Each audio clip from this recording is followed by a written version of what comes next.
होई देव ऋषि भाषा। महात्मा का श्राप था, इसलिए दिन निकलते ही उसके प्राण निकल गए। पर उसने अपने पति के मरे शरीर को गोद में लेकर के बैठी रही। राजा जनक से कहा कि आपके राज में ये अन्याय नहीं हो सकता, मेरे पति को जीवित करो। तो सतानंद जी ने कहा, राजा जनक, अगर अपने नगर में कोई सती स्त्री कच्चे धागे से कच्ची मटकी में अगर कुआं से एक हाथ से अगर जल निकाल करके छिड़क दे और मैं मृत्युंजय मंत्र का जाप करके पाठ करूंगा तो ये जीवित हो जाएगा। सारे नगर में संत रहते हैं परंतु किसी की हिम्मत नहीं हुई। और सीता जी की माँ ने कही, महाराज प्रयोग तो करके मैं भी देख सकती हूँ, परंतु अगर कच्चा धागा और कच्ची मटकी है, अगर बीच में कोई अनहोनी हो गई तो मेरा जीना मुश्किल हो जाएगा, मेरे पतिव्रत धर्म पर आँच आएगी, इसलिए मेरे को मत कहिए। कहा आप तो एक ही काम है कि अयोध्या में किसी को भेजो और अगर वहां से कोई आ जाए, कौशल्या माता अगर आ जाए और जल छिड़क दे निकाल करके तो ये जीवित हो जाए। तो दूत जब अयोध्या गए तो वहां पर पनिहारी पानी भर रही थी। उन्हें पूछा कि ये बताइए कि माता कौशल्या का भवन कौन सा है। तो कहा, तुम्हारी भाषा सुन करके ऐसा लग रहा है कि तुम कहीं परदेश से आए। बोले, हाँ मैं परदेश से आया हूँ, माता कौशल्या को ले जाना है। हमारे यहाँ पर एक सती स्त्री अपने पति के सिर को लेकर के गोद में लेकर के बैठी हुई है और वो कहती जब तक जीवित नहीं होगा तो मैं यहाँ से उठूंगी नहीं। तो दासी ने कहा, इतने बड़े से काम के लिए महारानी को ले जाओगे? चलो मैं चलती हूँ तुम्हारे साथ। और मैं जाकर के तुरंत कच्चे धागे से कच्चे मटके से पानी निकाल करके छिड़क दूंगी। दूत ने जब वो दासी को लेकर के आया और सचमुच में उसने कच्ची मटकी रखी हुई कच्चा धागा लिया और डुबा करके एक हाथ से ऐसे घुमाते हुए और पानी निकाल करके जैसे छिड़का है, सब लोग जय जयकार करने लगे। बोलिए कौशल्या माता की। दासी ने तुरंत घूंघट उठाया और कहा, क्षमा करना, मैं कौशल्या नहीं हूँ, मैं उनकी दासी हूँ, उनके घर में झाड़ू और पोछा का काम करती हूँ। राजा जनक ने सोचा, मैंने पत्रिका भिजवाया दशरथ के यहाँ और दशरथ जी को कोई मौका नहीं मिला, कोई झाड़ू पोछा वाला आ गया तो मेरी बेटी के लिए धनुष तोड़ करके चला जाएगा। इसलिए राजा जनक ने अयोध्या में नहीं भिजवाया था। अब इधर राजा जनक के यहाँ की चर्चा आप सुन रहे थे, सारे गांव में चर्चा चल रही है। सखी दोई सुंदर राजकुमार नगर अपने में आए। सखी दोई सुंदर राजकुमार नगर अपने में आए। उनके छोटे छोटे हाथ हाथ में धनुष सुहाएरी। उनके छोटे छोटे हाथ हाथ में धनुष सुहाएरी। सखी कोई सुंदर राजकुमार नगर अपने में आएरी। सखी कोई सुंदर राजकुमार अपने में आएगी। सारी जनकपुरी में चर्चा चल रही थी और अभी आप सुन रहे थे ना, ये हर सही बार सही सोमने सुमुखी सुलोचन वृंद। ये सखियां राम जी के ऊपर फूल डाल करके देखती, लाला जी तुमको अपनी सुंदरता का इतना अभिमान है कि तुम ऊपर नहीं देख रहे हो। अगर तुम्हें सुंदरता देखना है तो ये फूल हम जहाँ से गिरा रहे हैं उस पुष्प वाटिका में आ जाना, तो तुम्हारा सारा गुमान धरा की धरा रह जाए। और इधर गुरुजी समझ गए, समझ जानी गुरु आय सुपाई, समय जाने गुरु आय सुपाई, समय जानी गुरु आय सुपाई, समय जाने गुरु आय सुपाई, प्रसून चले कोई भाई, प्रसून चले दो भाई।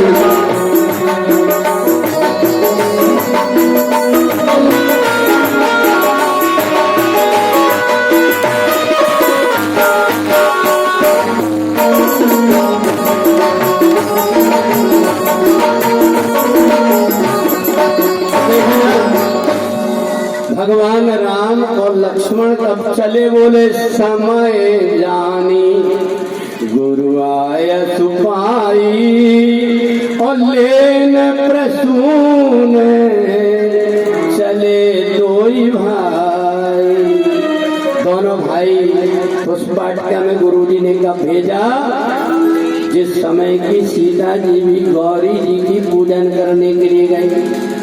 अब इधर भगवान राम जब बगीचा में पहुंचे तो देखना, अभी आप सुन रहे थे कि राम जी में और कन्हैया में क्या अंतर है। तो देखो, राम जी फूल तोड़ने के लिए 34 चिताई पूछ मालीगन, वो देख करके पूछ रहे हैं कि हम फूल लें, और कन्हैया तो फूल भी तोड़ देते और वो माली के सिर भी फोड़ देते। कन्हैया में और राम में ये अंतर। भगवान राम मर्यादा पुरुषोत्तम है, इसलिए चाहूदी सिचिताई पूछ मालीगन, वहां मालियों से पूछ करके और फिर भगवान राम फूल लेने के लिए गए। अच्छा देखना, जिस समय राम और लक्ष्मण जी फूल लेने के लिए गए, उसी समय पर सीता जी गिरजा पूजा करने के लिए आई। और सीता जी जब गिरजा पूजा करने के लिए चली, इधर भगवान शंकर ने मन में विचार किया कि जब मेरा और मेरी पत्नी का वियोग हो गया था तो राम जी ने ही आकर के मिलाया था, इसलिए मैं भी जाकर के उनका उपकार का बदला चुका दूं।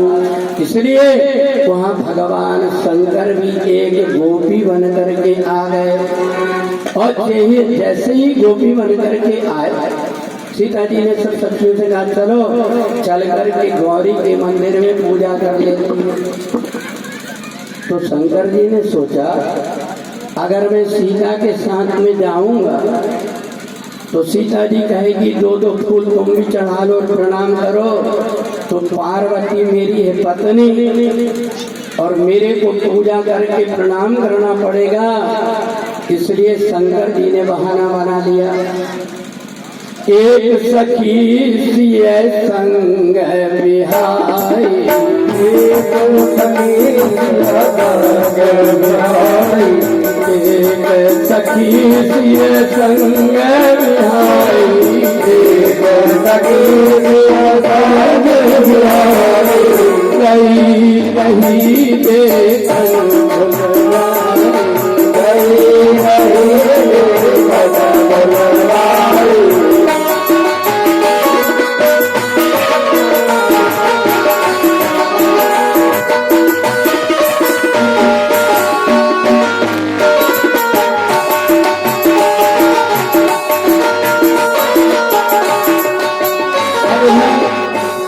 सीता जी ने पूजा की है अंधिक अनुरागा,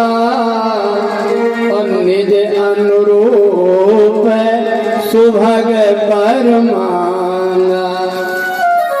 अच्छा, पहले में और अंतर यही है कि पहले जब बेटी की शादी विवाह अगर तय होती थी तो माता जी भेजती थी, बेटी जा माता जी की गौरी जी की पूजा करके आ जा।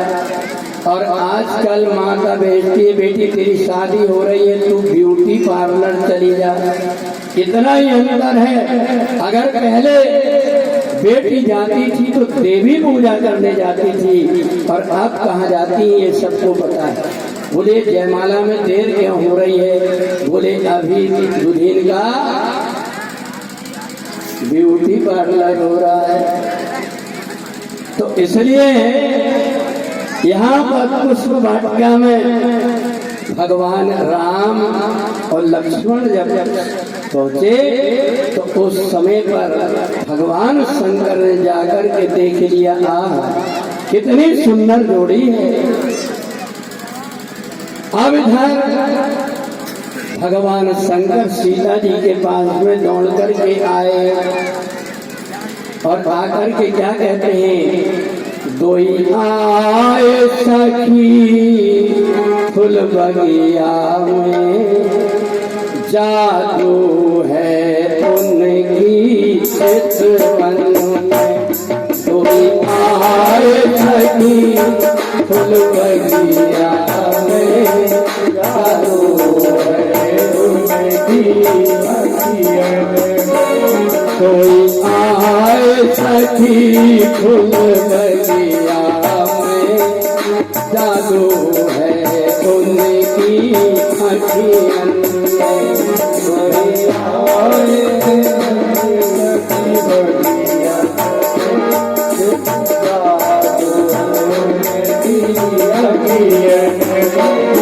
नहीं आता कैसे बोलो, जहाँ तहाँ छवि वर्णत सब लोग अवस देखिए देखनियो। कोई आए सखी फूल बगिया।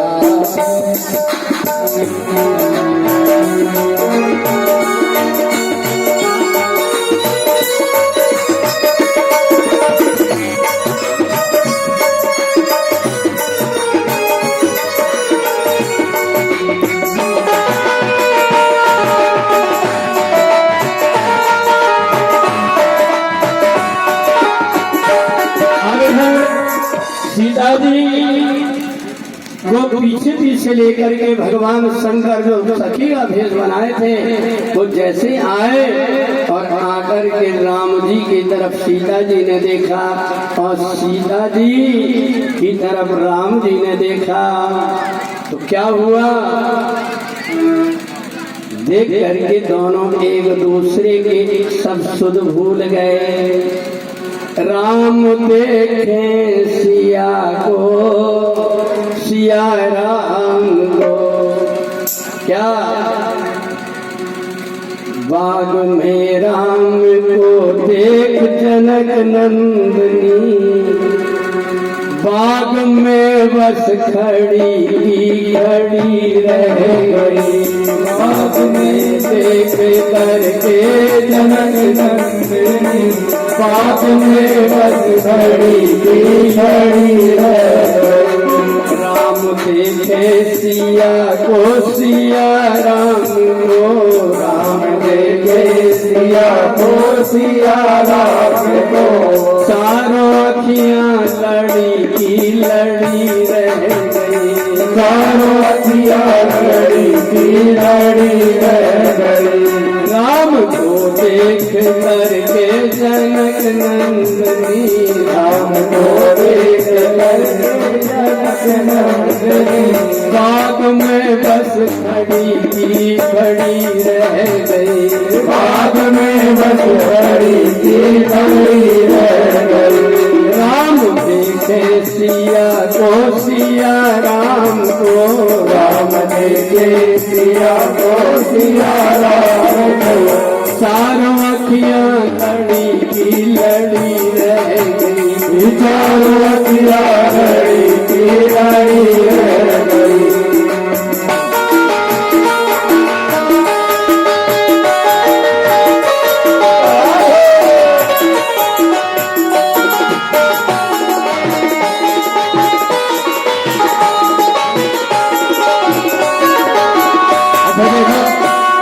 आज चौथा दिन हो गया, 2 दिन की तो कथा और बाकी और अभी बालकांड पूरा नहीं हुआ है, इसलिए अपन 100 की स्पीड में 10 मिनट में कथा को आगे बढ़ाते हैं ताकि आगे कल दूसरी कथा चलेगी। अब इधर भगवान राम को सीता जी ने जैसे देखी तो घबरा गई। मैंने तो गौरी से मांगा था कि मेरे जैसे गोरी हूँ वैसे ही गोरा वर देना, मम अनुरूप सुभग वर मांगा। पर इधर जब देखी तो राम जी तो सांवले रहे। अब फिर से दौड़ करके आई और आकर के माता जी के चरणों में गिर गई और गई भवानी भवन बहोरी, बंदी चरण बोली कर जोरी,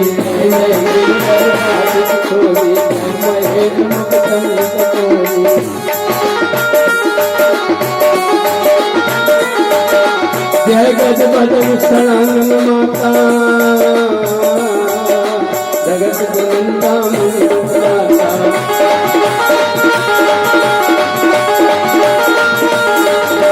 देवी पूज पद कमल तुम्हारे, सुर नर मुनि सब होए सितारे।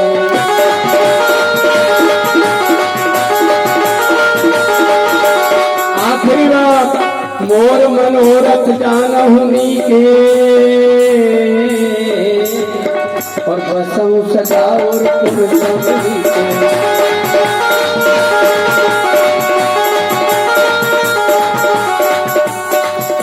सीता जी ने कही मैया मेरे से गलती हो गई, मैंने आंख बंद करके और हृदय में जिनको रख करके लाई हूँ वही वर मेरे को चाहिए। गौरी ने तुरंत आशीर्वाद दे दिया, मन जाहि राचे मिलाई तो वर सुंदर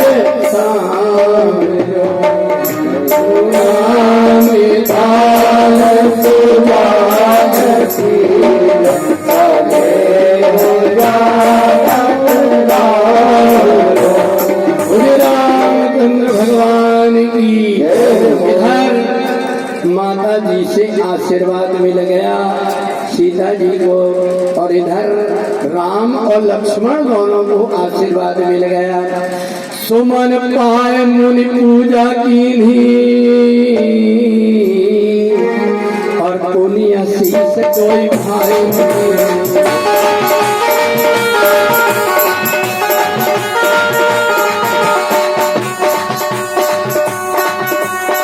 सुफल मनोरथ होई तुम्हारे, राम लखन सुन भय सहारे।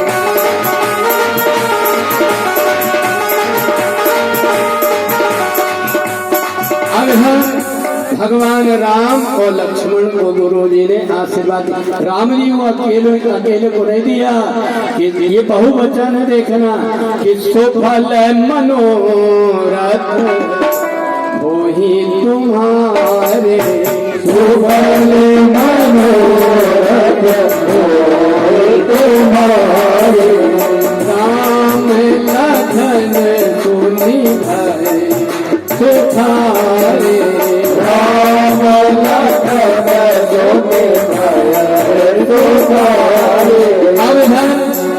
जब समय आया सतानंदी ने गुरुदेव से कहा, गुरुदेव अब देखो ये सारे राजा महाराजा आए हैं, आज का ही दिन का प्रतिज्ञा है, इसलिए अब धनुष यज्ञ शुरू किया जाए।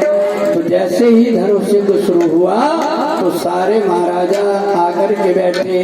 उसी समय राजा जनक ने बंदी गणों को बुलाया, बोले बंदी बचन बरे सुनो सकल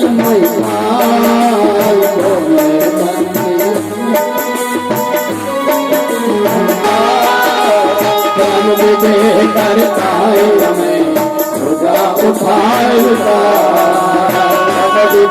कर पाए हमें खुदा उठाए। जय जय सीताराम, जय जय सीताराम, जय जय सीताराम, जय जय सीताराम।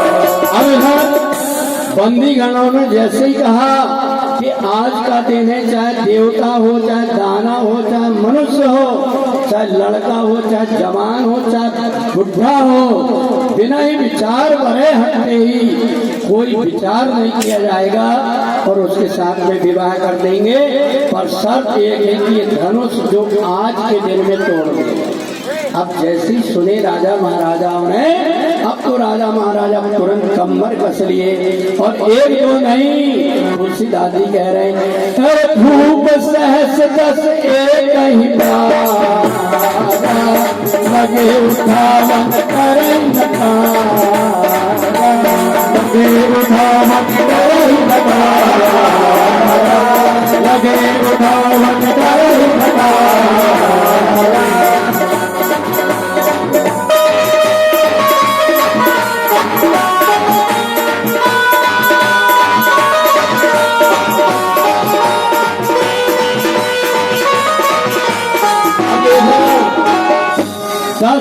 राजा एक साथ लगे परंतु वो धनुष हिलता का नहीं रहा है।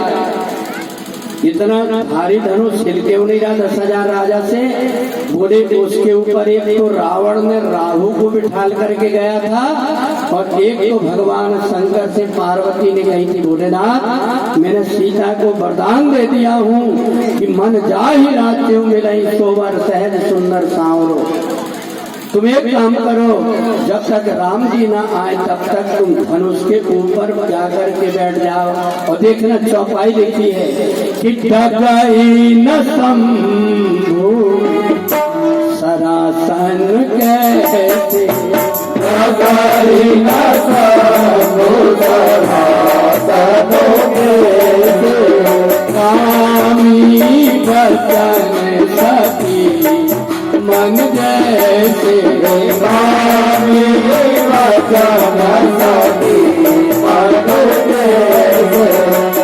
अब जब वो धनुष उठ नहीं रहा है, एक एक करके सारे राजा आकर के हार करके बैठ गए तो राजा जनक को बड़ी गुस्सा आई। राजा जनक उठ करके खड़े हो गए। राजा जनक ने कहा कि ये राजा अब मुंह लटका करके क्यों बैठे हो, उठ करके चले जाओ यहाँ से, क्यों मुंह लटका करके बेशरम जैसे बैठे हो। एक बजा हुआ निज निज ग्रह लिखा न विधि